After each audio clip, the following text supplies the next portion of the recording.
What's up YouTube, back with another video, and today I'm going to go over 5 plays in the Suns playbook here in 2K22. And these plays are only in the next gen version of the game. The current gen version is the same as it was in 2K21, so I'll leave a link of the 2K21 video in the description. The plays are the same and they still work just as well as they did last year. So with that being said, let's get into it. The first play is the Quick Horns STS. You can call this for anybody that has 3-point priority. If you don't know what play priorities are, I'll leave a link to a video in the description where I explain it, and I'll also go over a lot of things related to offensive play calling in that video as well. And this play gives you 2 opportunities for 3-point shots. So right here I call it for Booker, but Bridges gets the shot in this first example. So Chris Paul's gonna have the ball at the top and Bridges is gonna be on the elbow. Then he'll get a screen from Ayton, come out to the wing, and sometimes he'll be open for a 3.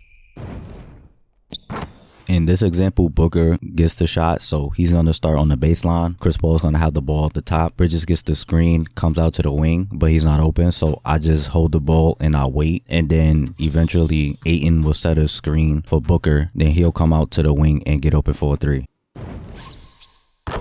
So this play is pretty nice and it's pretty consistent as well. Those down screen plays seem to be really good this year. The only thing is that you'll be like standing out on the wing for a little while as the play develops. So people might start reaching and foul you before the play ends or just do something weird. So be mindful of that and try not to just like stand still and make it obvious that you're running a play. The next play is the quick 12 pin down. You can call this for anybody that has 3-point priority and it's designed to get you a 3 on the wing. So right here, I'll call it for Booker. He's going to start in the corner and Chris Paul's gonna have the ball at the top. Then Booker will get a screen from Ayton, come out to the wing, and get open for a 3. So I remember this play from last year. It was in the Bulls playbook and I ran it a little bit for Zach LaVine. It was pretty good. It's still good now. It's a very quick play. You could get a shot up in like 4 or 5 seconds. So it can be good if you just wanted to get a quick shot or you're in like the last 10 seconds of the shot clock, 2-for-1 situations. Pretty much good for almost any situation. And even if you don't get a shot, you can just call for a pick and roll because you have the whole left side of the court to work with. You can also get situations like this where he comes off the screen, he's not open, so he cuts to the rim, he's not open, and then he gets the screen again and comes out to the wing and gets open for the 3. So this can potentially be good against real people because a lot of times when people notice that I'm running plays for a player, they'll start to just like guard that player and try to like get over the screens manually. So you can use this to try and throw them off because once he comes off that screen, they'll probably try to just reach in a lane thinking that you're gonna pass, but if you be patient, they don't know when you're gonna pass the ball, so you can just watch them try and keep up and still get lost. The next play is the quick 13 double. You can call this for anybody that has 3-point priority and is designed to get you a 3 in the corner.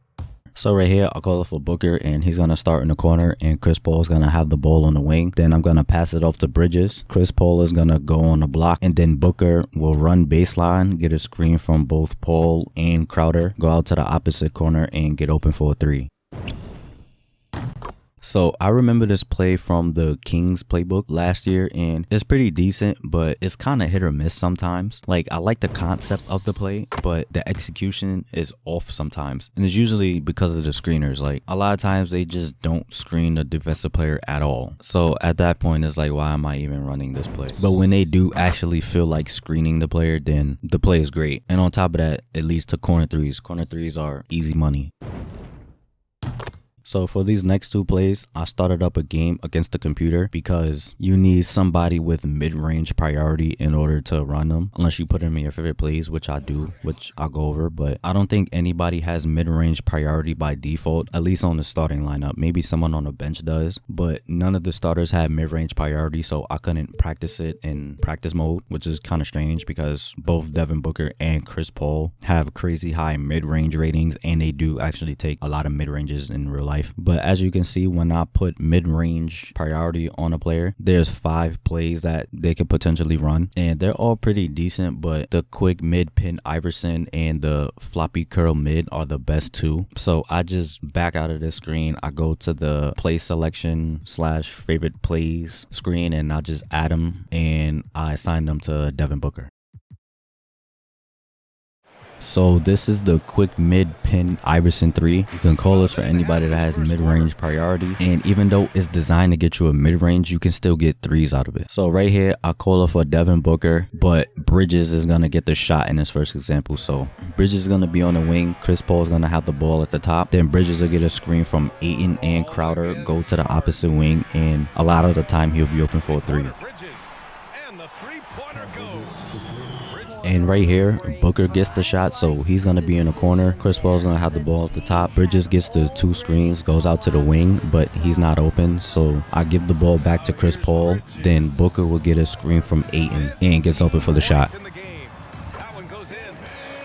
So even though it's designed for him to get a mid-range, there will be times where he goes out to the 3-point line, which is fine. I'm not sure if tendencies play a part in this or not, but either way, this play is money. And it might be an early candidate for top 10 plays of the year, because that first option by itself is a money play. But then that second option is just like a bonus. And it's also pretty fast too, especially that first option. So right here, I got 10 seconds on the clock and I'm still able to get a wide open 3 because that first option is just so consistent. So this is a play that I'm actually kind of excited to use and try out online. And the last play is the Floppy Curl Mid 2. You can call this for anybody that has mid-range priority, and you'll get a 3-point and a mid-range option, or sometimes 2 3-point options. So right here, I call it for Booker, but Bridges gets the shot in his first option, and Chris Paul is going to have the ball at the top. Bridges is going to be on the block. Then he'll get a screen from both Booker and Ayton, come out to the wing, and get open for a 3. And right here, Booker gets the shot, so Chris Paul is going to have the ball at the top. Booker sets the screen for Bridges, and after he sets the screen, he gets the screen from Crowder, comes out to the wing, and gets open for a 3. So just like the last play, I'm not sure if tendencies play a factor on whether he goes into the mid-range or not, or if you just hold the ball long enough, he'll go out to the 3-point line. But either way, this play is still really good and really consistent. So that's pretty much it for the plays. This playbook was completely changed from last year, and last year the playbook was pretty good. And when I first went over the plays this year, I wasn't too sure how I felt about it, but going through it in more detail, this playbook is pretty good, especially the last 2 plays. And I actually found those plays by accident, because when you go into practice mode, it'll just run a random play, and it ran the Floppy Curl Mid play, and I'm scrolling through the pages and I couldn't find it. So that's when I figured that it was probably a mid-range play, but nobody has mid-range priority, so that's why I went into a real game just to see. And yeah, not only that, they have 3 more plays that are actually designed for mid-ranges, like I said, which are pretty decent, but these are the best 2. And I was actually kind of surprised because a lot of current playbooks don't have mid-range plays at all. But then again, you know, Chris Paul and Devin Booker do take a good amount of mid-range shots, so that's probably why the playbook got changed and these plays got added. But I like the fact that this playbook has mid-range plays, because I be wanting to run mid-range plays sometimes, because mid-range, especially in the game, are really good, and I don't just want to shoot 3s and try and dunk every single possession. Sometimes I do want to get mid-ranges, especially at the beginning of a game. I don't really want to start the game just shooting 3s. It's kind of good to get your players in rhythm first, so getting some easy mid-ranges can do that. Or even throughout the course of a game, if you're not hitting 3s, you're not making shots, get an easy mid-range, get your player going, and